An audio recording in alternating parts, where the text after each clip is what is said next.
Friends, welcome to my channel talk to share. और आज मैं शेफ विमन्यु के साथ आपके लिए लेके आई हूँ ब्रेड विद ड्राई ईस्ट। तो हाय शेफ। हेलो। आप बताएंगे ड्राई ईस्ट से ब्रेड कैसे बनाते हैं? हाँ चलिए। 65 ग्राम लूक वार्म मिल्क लेंगे। अच्छा, 165 ग्राम। या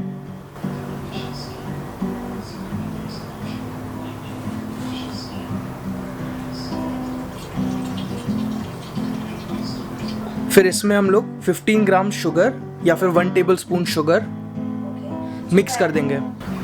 अब फिर इसमें हम लोग 3 ग्राम्स या 1 टीस्पून ईस्ट डालेंगे। ये आपको कोई भी सुपरमार्केट में भी मिल सकता है या फिर आपके आसपास कोई बेकरी शॉप है तो उसमें भी, या अमेज़ॉन में भी आपको मिल जाएगा ये। और फिर इसको हम लोग 5 to 10 मिनट्स के लिए रेस्ट करने के लिए रख देंगे। नाउ अब दूसरे वेसल में we will take 220 grams of bread flour, that is your refined flour. इसमें हम लोग 1 टीस्पून सॉल्ट डालेंगे, मतलब 3 ग्राम्स।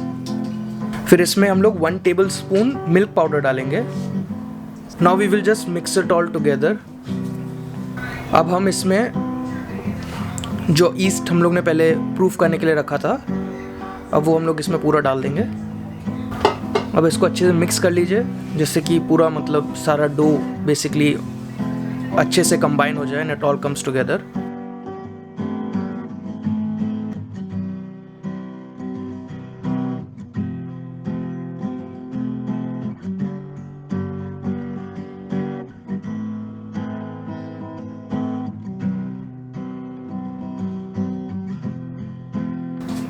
और फिर बस अब इसको हम लोग 20 से 25 मिनट के लिए रेस्ट करने के लिए छोड़ देंगे। इसी में So 20 मिनट्स हो गए शेफ। अब नाउ व्हाट? हाँ, तो अब इसमें हम लोग 30 ग्राम्स बटर डालेंगे, that means 2 table spoons. Okay, so 2 table spoon. If I will just like this 1 table spoon. 1 table spoon and one more.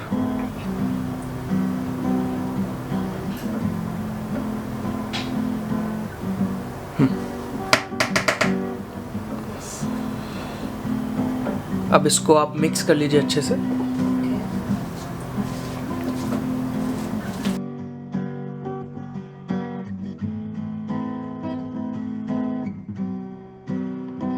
अब आप इसको मिक्स करने के बाद जब अच्छे से एक बार हो जाए तो आप टेबल पे निकाल के फिर नीड करना स्टार्ट करेंगे प्रॉपर्ली। अब इसको नीड कर लीजिए ऐसे। हाँ, आप बेसिकली फोल्ड कर रहे हैं तो आप एक बार आधा फोल्ड आप ऊपर लेके जाइए, फिर इसको दबाइए, फिर फोल्ड करके, और इसमें अपना बॉडी वेट यूज़ कीजिए क्योंकि ये ग्लूटेन स्टैंड्स को स्ट्रेंथन करने में हेल्प करता है।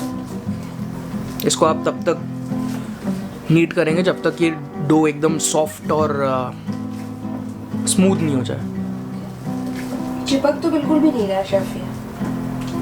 तो मतलब ग्लूटेन अच्छे से स्ट्रॉन्ग हो गया। वो ऑटोलाइसिस बोलते हैं उस प्रोसेस को, जो हम लोगों ने मिक्स करने के बाद 20 to 25 मिनट्स रेस्ट किया था। उससे बेसिकली जो gluten, that is the protein जो आपके फ्लोर में होता है, वो स्ट्रेंथन होता है। तो उस प्रोटीन से बेसिकली आपका स्ट्रक्चर आता है ब्रेड में। हाँ, 7 to 8 मिनट्स, या फिर जब तक आपका स्मूथ नहीं हो जाता डो। और अगर आपको लगता है आपका डो स्टिकी है तो आप थोड़ा हाथ में फ्लावर लेके भी कर सकते हैं आप। अगर आपका डो सॉफ्ट होने लगा होगा अभी, ठीक है। हाँ, ये जैसे एकदम पूरा सॉफ्ट हो गया ये डो। अब आप इसको 45 मिनट्स के लिए अब रेस्ट करेंगे हम लोग इसको। ओके, आपने ऐसे बताया था शेफ। हाँ, आप साइड से नीचे ले जाके बेसिकली अपन जितना भी ओपनिंग्स हैं, exactly we will close it up. हमने ये होममेड ईस्ट में बताया था, ये वाली टेक्निक सेम टेक्निक्स है। अब आप इसको कोई भी ग्रीस्ड वेसल में रख सकते हैं। शेफ, इसमें ऑलरेडी बटर लगा था तो हाँ, आप उसी में कर दीजिएगा।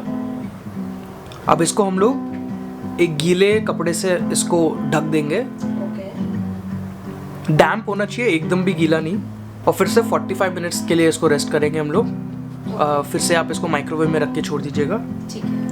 एंड आफ्टर 45 मिनट्स फिर हम लोग उसको देखेंगे। Okay, So after 45 minutes, wow, हाँ, so आपका जो डो 45 मिनट्स तब तक रखिए जब तक आपका साइज उसका डबल हो जाए। it's double. It's looking so good.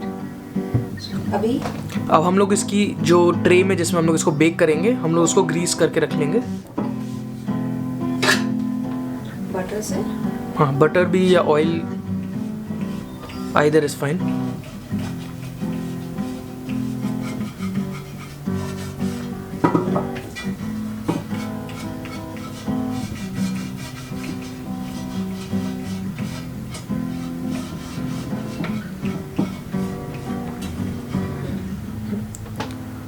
अब इसके बाद फिर डो को स्टार्ट करेंगे।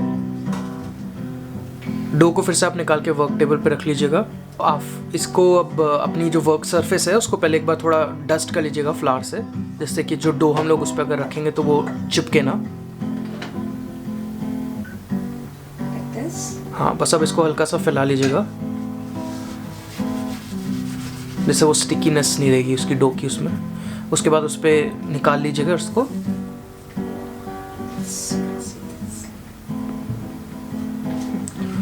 अब हम लोग इसको दबा के अच्छे से जितनी भी एयर है वो निकाल देंगे। That is knock back effect कहते हैं उसको। इस टाइम पे आप इसको अब कोई अगर आपको शेप देना है अलग से तो शेप भी दे सकते हैं, या अगर आपको कोई इसमें फ्लेवर डालना है हर्ब्स, एक बार फोल्ड करके अभी कर लो। हाँ वो भी कर लीजिए। तो कोई भी फ्लेवर आपको डालना है तो वो भी डाल सकते हैं आप इसमें।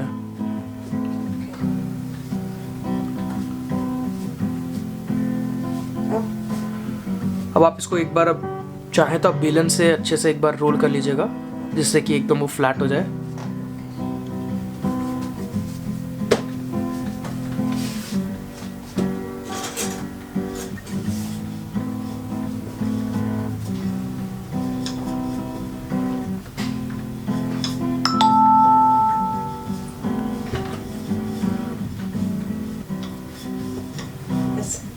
हाँ,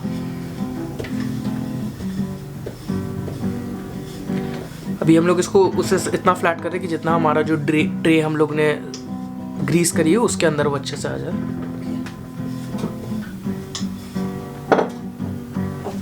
अब इसको आप ट्रे में डाल दीजिएगा अपनी।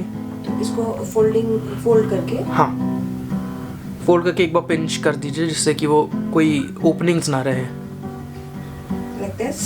हाँ, साइड सारे पिंच कर दीजिएगा।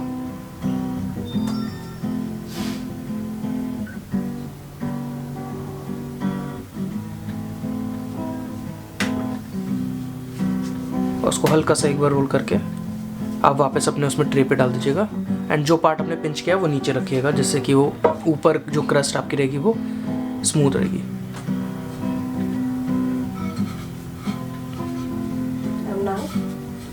अब इसको फिर से एक बार हम लोग फिर से गीले डैम्प क्लॉथ से रख के फिर 45 मिनट्स के लिए हम लोग इसको एक बार और प्रूफ करेंगे, जिससे ये फिल पूरा एक वापस डबल साइज है। उसके बाद फिर हम लोग इसको बेकिंग के लिए रखेंगे।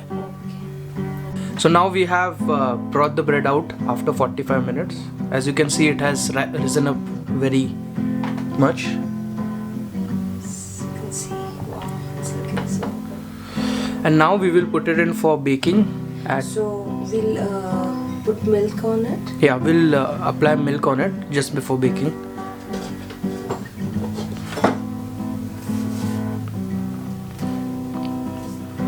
We'll give it a milk wash, or you can also give it an egg wash. Either is fine. And then we'll bake it at 180 degree to 190 degree Celsius. Milk wash gives that brown crust for that. Yeah, Okay. Nice brown color. yeah.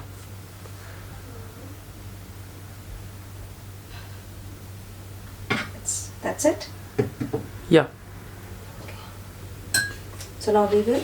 Bake it at 190 degrees Celsius for 30 minutes, or till a nice golden crust is on the top. Okay.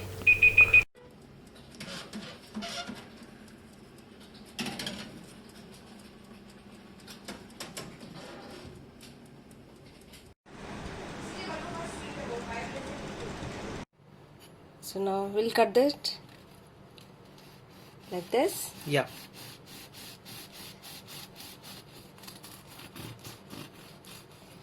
Wow.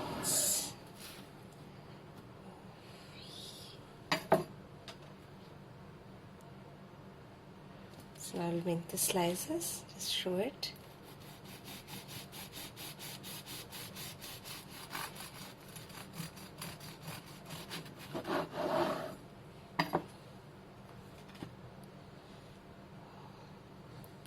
It's so soft. Just keep it in the mid. So just like all the slices.